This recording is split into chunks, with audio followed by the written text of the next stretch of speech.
Neurotherapy में नाभि को केंद्र मानकर इलाज किया जाता है। नाभि को ठीक करने से पेट की बहुत सारी समस्याएं ठीक होती हैं। पाचन क्रिया से संबंधित बहुत सारी बीमारियां जैसे कब्ज, गैस, अम्लपित्त, पेट दर्द, भूख न लगना, अल्सर, डायरिया, इन सब के लिए न्यूरोथेरेपी रामबाण का काम करती है। भारतवर्ष में यह प्राचीन काल से माना जाता है कि किसी भी बीमारी की जड़ पेट से शुरू होती है। न्यूरोथेरेपी भी यह मानती है यदि किसी को हाइपोथायरायडिज्म हो तो उसका कारण जरा हम समझेंगे। थायराइड ग्लैंड्स का जो बेसिक केमिकल है वो टायरोसिन अमीनो एसिड है, जो कि पाचन के दौरान इंटेस्टाइन में बनता है। यदि पाचन ठीक न हो तो वह नहीं बनेगा, तो थायराइड ग्रंथि के T3 T4 हार्मोन भी नहीं बनेंगे और रक्त में TSH बढ़ जाएगा। थायराइड काम करने के कारण जो केमिकल थायराइड द्वारा बनते हैं वो नहीं बनेंगे और शरीर में उनकी कमी आ जाए, सारे शरीर पर इसका असर होगा। यदि पाचन ठीक होता है तो टायरोसिन अमीनो एसिड ठीक से बनता है, थायराइड का फंक्शन ठीक काम करता है और हम बीमार नहीं होते हैं। इसी प्रकार यदि ऑस्टियोपोरोसिस यानी कि हड्डियों में कैल्शियम की कमी है तो खून में भी कैल्शियम की कमी होगी। यह इसलिए हो रहा है क्योंकि कैल्शियम ऑब्जर्व ही नहीं हो रहा है। उसके लिए कितनी भी कैल्शियम की गोली खाएं वो कमी पूरी नहीं होगी। यदि इंटेस्टाइन ठीक से काम नहीं कर रहा है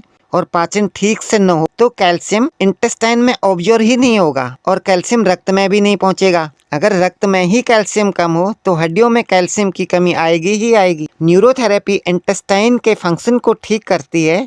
अंगों के सुचारू रूप से काम करने पर पाचन तंत्र ठीक हो जाएगा, जिससे कैल्शियम ऑब्जर्व होने लगेगा और इस प्रकार से ऑस्टियोपोरोसिस जैसी बीमारी भी ठीक हो सकती है। यदि हड्डियों में कैल्शियम ज्यादा हो जाए तो भी न्यूरोथेरेपी उसे ठीक कर सकती है। कैल्शियम ज्यादा होने पर हम पैराथायराइड ग्लैंड्स को उकसाएंगे, जो कि कैल्शियम को हड्डियों से निकालकर ब्लड में डालेगा। साथ में हम हेपरिन नामक रक्त संचार बढ़ाने का ट्रीटमेंट यानी कि उपचार देते हैं, जो रक्त संचार बढ़ाकर जो कैल्शियम रक्त में बढ़ा है उसका ठीक से विघटन होकर अनुपयोगी वस्तु की तरह शरीर से बाहर निकल जाएगा। इस प्रकार बहुत सी ऐसी बीमारियां हैं जैसे एनक्लोजिंग स्पॉन्डिलोसिस या किडनी स्टोन जैसी बीमारियों में भी आराम आ जाता है। शरीर में लीवर एवं लंग्स में हेपरिन नामक केमिकल बनती रहती है, जो शरीर में गुठलियां या थक्के क्लॉट्स नहीं होने देता है। अगर रक्त संचरण में गुठलियां या क्लॉट्स का निर्माण होने लगे तो इसका मतलब है कि शरीर में हेपरिन नहीं बन रहा है। तो ये गुठलियां, ये जो क्लॉट्स हैं, हृदय में जाकर रोकथाम कर सकती हैं, वहाँ रुकावट पैदा कर सकती हैं, जिससे मरीज की मौत भी हो सकती है। या अगर यही गुठलियां,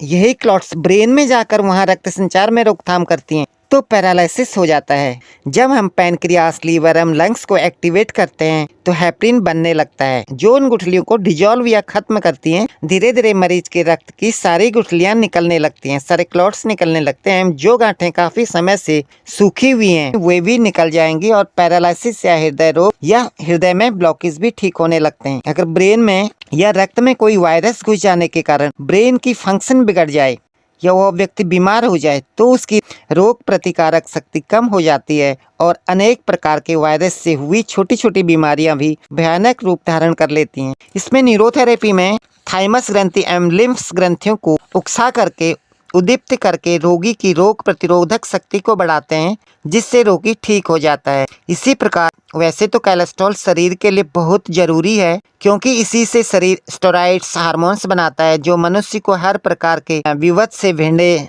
या भागने में मदद करती हैं। लेकिन यदि लीवर बराबर कार्य न करता हो तो शरीर में कोलेस्ट्रॉल का संचय या जमावट होने लगता है और वह धमनियों के अंदर की दीवारों पर जमने लगती है। इससे धमनियां धीरे धीरे संकरी हो जाती हैं, जिससे रक्त संचार में बाधा आती है और हृदय में विकार, किडनियों में विकार और नाना प्रकार के रोग जन्म लेते हैं। न्यूरोथेरेपी लीवर के फंक्शन को ठीक करके कोलेस्ट्रॉल की स्तर को शरीर में ही रखती है, जिससे कई बीमारियां आने के आसार ही खत्म हो जाते हैं।